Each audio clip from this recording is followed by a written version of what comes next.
అదిగో డాక్టర్ గారు వచ్చా. డాక్టర్ గారు చూడండి. కూర్చో.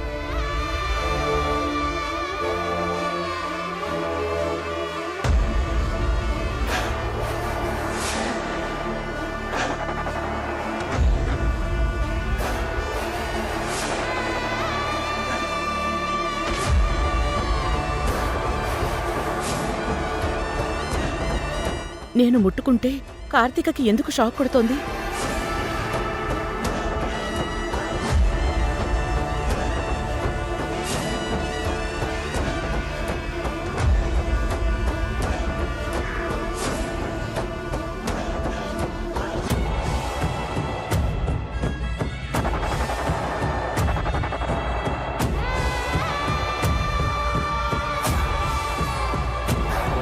ఆ టాటూ ఎప్పుడు ఎంచుకుంది?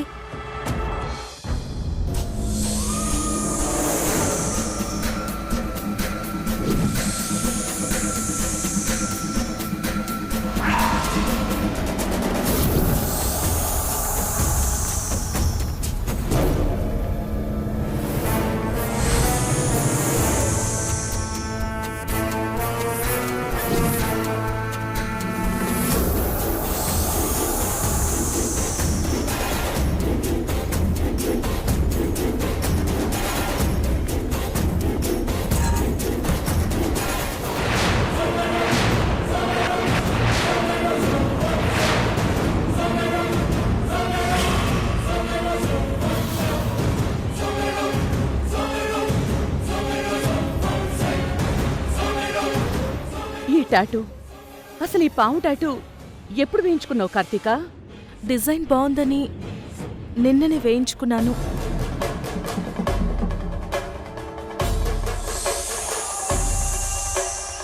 కార్తీక కళ్ళల్లో భయం స్పష్టంగా కనిపిస్తోంది. తను అబద్ధం చెప్పడం లేదు. ఆ పాము టాటూ ఏదో డిస్టర్బెన్స్గా ఉంది. మరి నేను ముట్టుకుంటే కరెంట్ షాక్ కొట్టడం ఏంటి? అసలు కార్తీకకేమవుతోంది? ఆ తామసి కార్తీక్ మీద ఆవహిస్తోందా? చచ్చా, గరుత్మంతుడు ఉన్న కాటుక పెట్టుకుంది కదా. డాక్టర్ గారు, మా కార్తీకకి ఏమైంది? పూజ దగ్గర నుంచి నాకంతా చెప్పారు కదా. ఈ టాటూ వల్ల బ్లడ్ ఇన్ఫెక్షన్ అయినట్టుంది.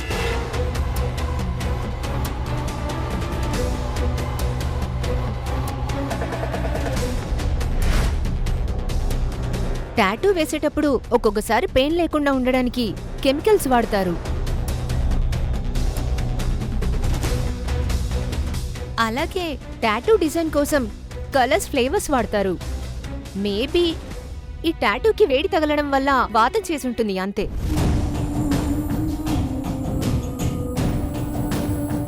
మరి నా భార్య రాణమ్మ ముట్టుకుంటే కరెంట్ షాక్ కొట్టినట్టుంటుంది అంటుంది. దాని సంగతి ఏంటి డాక్టర్?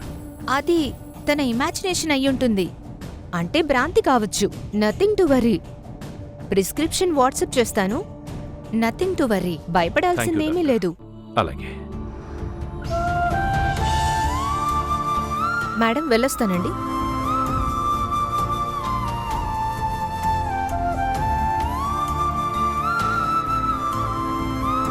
రాణమ్మా, నువ్వేంటి ఒక్కసారిగా అలా డల్ అయిపోయావు? ఏం లేదులేండి, కొంచెం కంగారుగా ఉందంతే.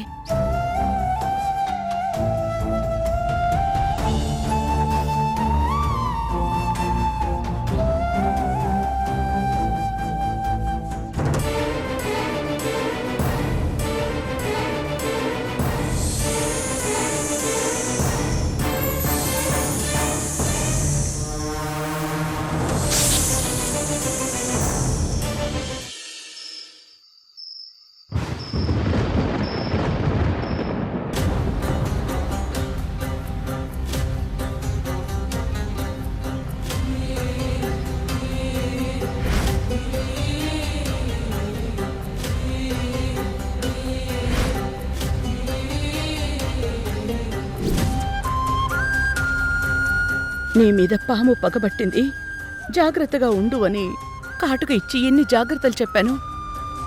మళ్ళీ ఆ స్నేక్ టాటూ వేసుకోవడం ఏంటి? అమ్మ చెప్పిన మాటను ఎందుకింత నిర్లక్ష్యంగా తీసుకుంటున్నావు? ఈ పాము టాటూ వల్ల నీ హెల్త్ డిస్టర్బ్ అవుతోందా? డాక్టర్ చెప్పినట్టు జస్ట్ వాతమేనా? నా చెయ్యి తగిలితే మంటలు పుడుతున్నాయి అంటోంది. ఏమై ఉంటుంది? నాకేం అర్థం కావట్లేదు. ఒకసారి మళ్ళీ కార్తీకని టచ్ చేసి చూస్తాను.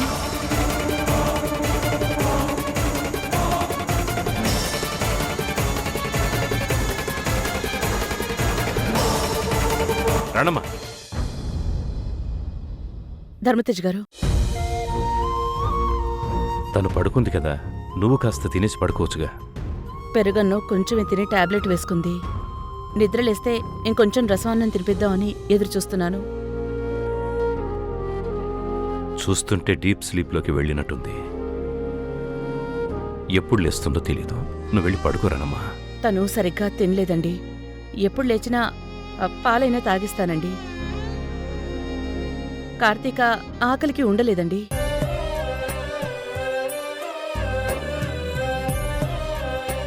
సరే, మీరు వెళ్ళి పడుకోండి. నేను ఈ రాత్రికి ఈ రూంలోనే పడుకుంటాను. జ్వరం రావడం అన్నది చిన్న విషయమే కదా రాణమ్మా, ఎందుకంత టెన్షన్ పడతావు? చిన్న విషయం కాదు కదండి. ఆ టాటూ వేసుకున్నప్పుడు తనెంత విలువెల్లాడిపోయిందో ఏమో. దాన్ని చూసినప్పటి నుంచి నా మనసులో చాలా భయాలు మొదలయ్యాయి. తనేం చిన్నపిల్ల కాదు, ఏదైనా ఉంటే చెప్తుంది కదా. లేదండి, కార్తీక మనకేం చెప్పదు. వద్దన్న పని చేస్తుంది, మొండిగా ఉంటుంది. నచ్చితే చాలు, వెనక ముందు ఆలోచించకుండా డీప్ ఫ్రెండ్షిప్ చేసి ఇబ్బందులు పడుతుంది. అందుకే కార్తీకని చిన్నపిల్లలా ఓ కంట కనిపెడుతూ ఉండాలి. కావేరి అలా కాదు, వద్దన్న పని చేయదు, మాట వింటుంది. కానీ కార్తీక చాలా ఫ్రీడంగా పెరిగింది. ఇండివిజువాలిటీ ఎక్కువండి. తను వేయించుకున్న టాటూ వల్ల తనకేదైనా జరగరంది జరుగుతుందేమోనని నా మనసుకు అనిపిస్తోందండి. అందుకే సీరియస్గా తీసుకున్నాను. అసలేం జరిగిందో కనుక్కోవాలి. రాణమ్మా, నిన్ను చూస్తుంటే నేనెంత అదృష్టవంతుణ్ణి అనిపిస్తోంది. ఎందుకండి? ఒక మగాడి జీవితం సాఫీగా సాగాలంటే పిల్లల్ని, భర్తని అర్థం చేసుకునే ఒక తోడు దొరకాలి. పిల్లల్ని కంటికి రేపలా చూసుకునే ఓర్పు, నేర్పు రెండూ కావాలి. అందుకే మంచి భార్య దొరకాలంటే అదృష్టం ఉండాలి అంటారు. నా అదృష్టం నువ్వే రాణమ్మా. ఈ కుటుంబంలో పిల్లలు, నేను నీ నిస్వార్థ సేవకు, నీ ప్రేమానురాగాలకు ఏమిచ్చి రుణం తీర్చుకోగలం రాణమ్మా? అంత మాట ఎందుకులేండి, ఇది నా బాధ్యత. అమ్మగారు, పంకజం, భోజనం తీసుకొచ్చావేంటి? మీరింకా తినలేదు కదమ్మా. ఆ విషయం అయ్యగారికి తెలిసి తీసుకురమ్మన్నారు. అయ్యో, నాకు ఆకలిగా లేదండి. కార్తీకను అలా చూసి నేను చాలా భయపడ్డాను. అన్నం తినాలనిపించట్లేదు. కార్తీక్ ఇప్పుడు కొంచెం కుదుట పడింది కదా, నేను నీకు తినిపిస్తాను. అయ్యో, ఇప్పుడు నాకేం వద్దండి. నీకు విషయం తెలుసా, నేను కూడా ఇంకేం తినలేదు. ఏం పంకజం? అవునమ్మగారు, మీరింకా తినలేదని అయ్యగారు కూడా తినలేదు. మీరేంటండి, మీ ఆరోగ్యం ఉన్న పరిస్థితుల్లో మీరు తినకుండా ఉండకూడదు. మీరు వెళ్ళండి, నేను తింటాను, మీరు వెళ్ళి తినండి. నేను తింటానులే రాణమ్మా. మనకి పెళ్ళైన ఇన్ని సంవత్సరాల్లో నాకు ఏది గుర్తులేదు, ప్రస్తుతం తప్ప. అందుకే ఇప్పుడు నేను నీకు తినిపిస్తాను. ఇక నాకు గతం గుర్తుకొచ్చినా రాకపోయినా ఇదొక తీపి గుర్తుగా నాకు ఉండిపోతుంది. కాదనకు ప్లీజ్. అది కాదండి. ఏ, నేను నీకు తినిపించకూడదా? నేను తినిపించడం నీకు ఇష్టం లేదా? అలా అని కాదు. అయితే తినరానమ్మా.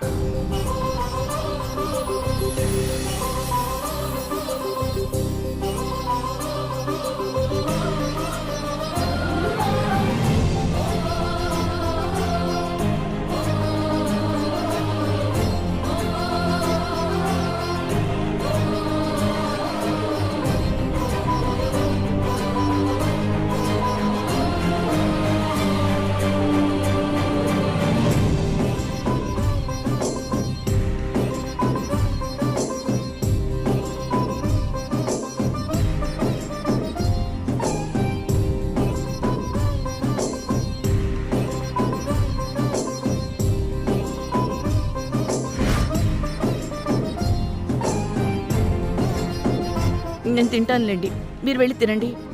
ఏం పర్వాలేదు. ఈ రోజుకి నేను పెడతాను, నువ్వు కడుపు నిండా తిను.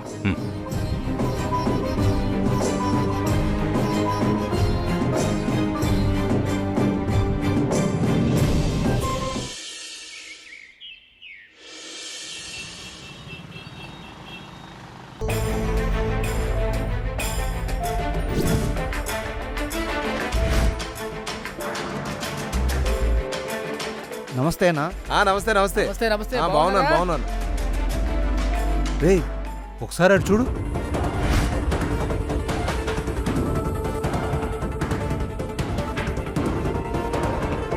లవ్ డివోర్సా? ఇదేంటి కొత్త ట్రెండ్లా ఉంది? మ్యారేజ్ అయిన వాళ్ళు కదా డివోర్స్ తీసుకోవాలి, లవ్ చేసుకున్న వాళ్ళు కూడా డివోర్స్ తీసుకుంటారా? తప్పే ఉంది సార్. పెళ్లి దాకా వెళ్లే ఓపిక లేనప్పుడు ఇంకేం చేస్తారు, లవ్ డైవర్స్ తీసుకోక. అంతేనంటావా? అంతే కదండి, ట్రెండ్ మారిపోయిందండి బాబు. భలే ట్రెండ్ రా బాబు. ప్రీ వెడ్డింగ్ షూట్ లాగా ప్రీ డివోర్స్ మీటా? అవును సార్. ఇంతకీ ఆ లవ్ డివోర్స్ తీసుకున్న లవ్ బర్డ్స్ ఎక్కడా?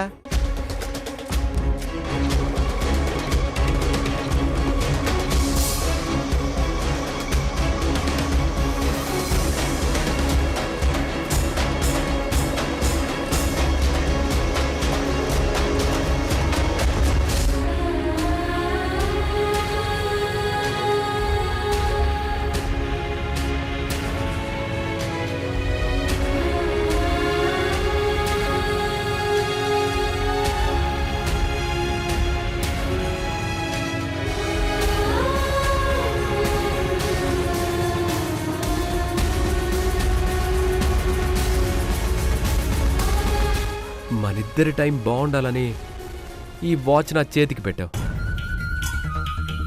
కానీ కాలం ఎప్పుడూ ఒకేలా ఉండదని ఈ వాచ్లో తిరిగే ముళ్ళు చెప్తూనే ఉన్నాయి. నీతో గడిపిన ప్రతి సెకండ్ ఇందులో రికార్డ్ అయి ఉంది. ఇప్పుడు ఆ సెకండ్స్ అన్నీ నీకే తిరిగి ఇచ్చేస్తున్నాను.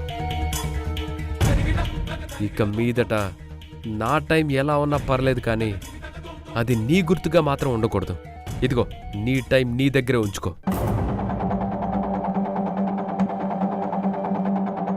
నేను నీకు కనిపించడానికన్నా ముందే నా ప్రేమ నీకు వినిపించాలని ఈ పట్టీలను నా కాలి మువ్వల్లా తొడిగావు.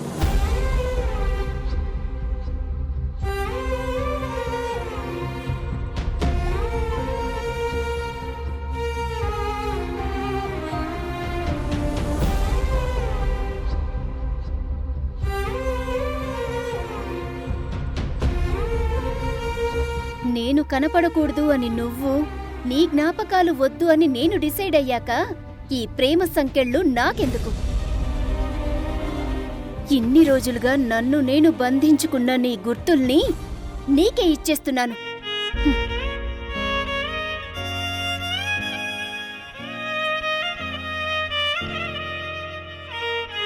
ఇవిగో నువ్వు నాకు రాసిన లవ్ లెటర్స్. అప్పట్లో వీటిని చదువుతుంటే కళ్ళు మూసుకుపోయిన నా మనసుకి నీ ప్రేమ కనిపించేది. ఇప్పుడు వీటిని చదువుతుంటే నీ నటన గుర్తొస్తుంది. ఈ అక్షరాల్లో ఉన్న గొప్పతనం నీ వ్యక్తిత్వంలో లేదని అర్థమైంది.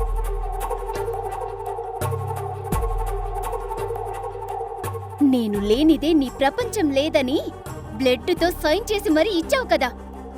ఇదిగో నీ అబద్ధపు ప్రపంచాన్ని నీ దగ్గరే పెట్టుకో.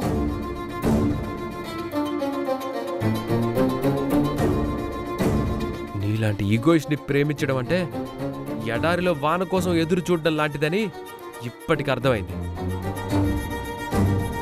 ఎడారిలో నీళ్లు దొరకవు, నీ దగ్గర ప్రేమ ఉండదు. నాది కూడా సేమ్ ఫీలింగ్.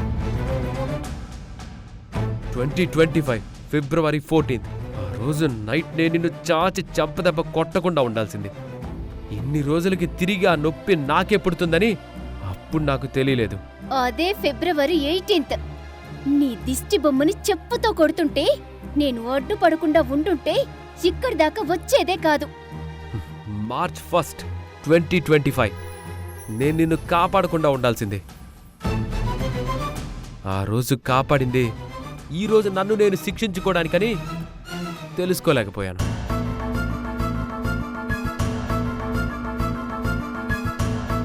ఏప్రిల్ 1 నీ మీద ప్రేమ పుట్టి నేను ఏప్రిల్ ఫూల్ అయిన రోజు. సేమ్, నేను కూడా నిన్ను ప్రేమించి లవ్ ఫూల్ అయ్యాను. ఇదిగో ఉమ్, వీళ్ళు లవ్ డివోర్స్ తీసుకుంటున్నారా, వీళ్ళ స్వీట్ మెమోరీస్ గుర్తు చేసుకుంటున్నారా? నాకు అదే అర్థం కావడం లేదు బాసు. ఒకప్పుడు జ్ఞాపకాల్ని పంచుకున్నాం, ఇప్పుడు ఆ జ్ఞాపకాల తాలూకు గాయాల్ని పంచుకుంటున్నాం. అప్పుడు మన మధ్య మౌనం ఉన్నా ప్రేమ వినిపించేది. ఇప్పుడు మనం ఎంత అరిచి గోల చేసినా ఆ సౌండ్స్ వెనకున్న శూన్యం కనిపిస్తుంది. ఇంకేంటి, లవ్ డైవోర్స్ తీసుకున్నట్టేగా, హ్యాపీయే కదా. నువ్వు హ్యాపీ అయితే నేను కూడా హ్యాపీయే. Goodbye. Goodbye, good bye.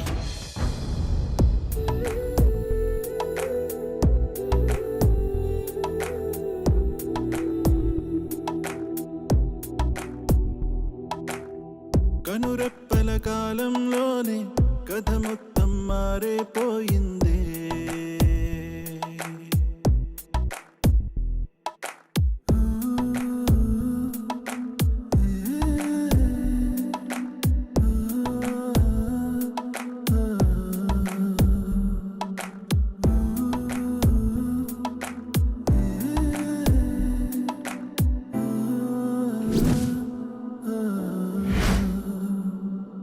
కవి ఎవరో ఈ కథకి, ఎవరెవరో పాత్రలకి తెలియదుగా ఇప్పటికీ, పొడుపు కదే అప్పటికీ.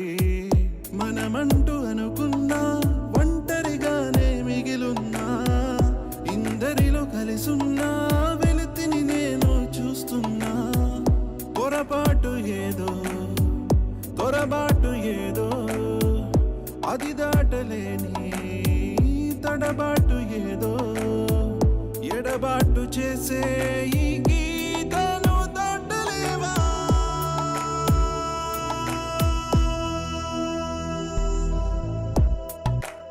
ఇప్పటికైనా వీడి ఈగో పక్కన పెట్టి నిజం చెప్తాడేమో అనుకుంటే చెప్పట్లేదు. నా ప్రేమ వద్దనే ఫిక్స్ అయి వచ్చినట్టుంది. తన విషయంలో కార్తీక్ చెప్పింది కరెక్టేనా? కార్తీక చెప్పినట్టు తనది అలాంటి క్యారెక్టరే అనుకుంటా.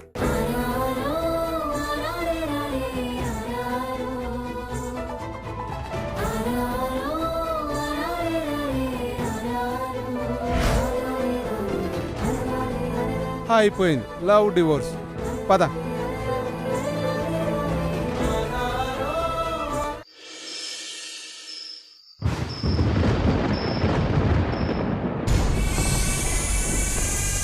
ఓం నాగదేవతాయ నమో నమః.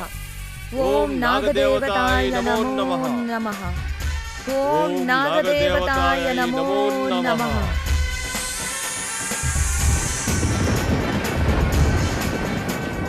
కార్తీక్ను విషకన్యగా మార్చేశాం. మన ప్రయోగం సఫలం. హే కార్తిక, నా పుట్టని పడగొట్టి నాకు విలువ నీడ లేకుండా చేశా. నీ అహంకార చర్యకు నా ప్రతీకార చర్య. నిన్ను ఆహుతి చేస్తున్నాను, కాసుకో అచ్చిక బుచ్చిక.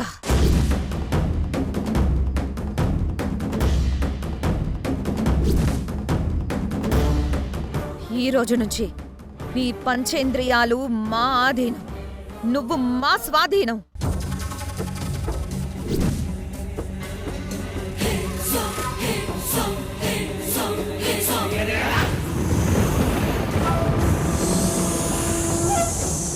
ధర్మతేజ, నీ ఇంటి సర్వనాశనానికి నీ కూతుర్నే నాగాస్త్రం చేసి వదులుతున్నాను. నీ పాపం పండింది. నీ కళ్ళ ముందే నీ పిల్లల చావు కేకలు వింటూ కుళ్ళి కుళ్ళి చావబోతున్నావు.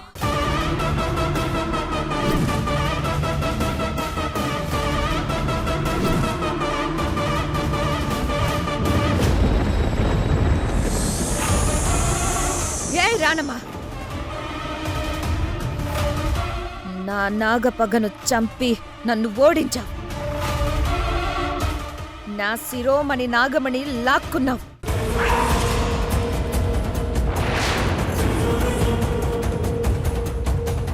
నా గుండె పగిలిన ఆక్రందనల పునాదుల మీద నిన్ను సంతోషంగా బ్రతకనివ్వను. నా ప్రతీకార జ్వాలల్లో నువ్వు నీ కుటుంబం మసి. ఇదే ఈ తామసి ఆన.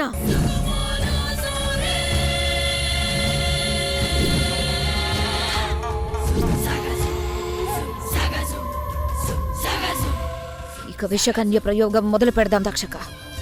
కార్తీక మడమ మీద ప్రాణం పోసుకున్న ఓ సర్పరాజా, కార్తీకను అధీనం చేసుకో.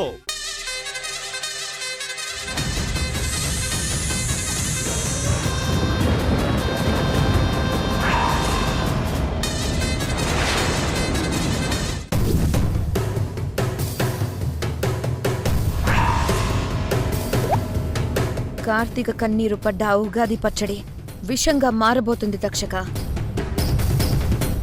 ఇక ఆ ఇల్లు పూర్తిగా వల్లకాడే.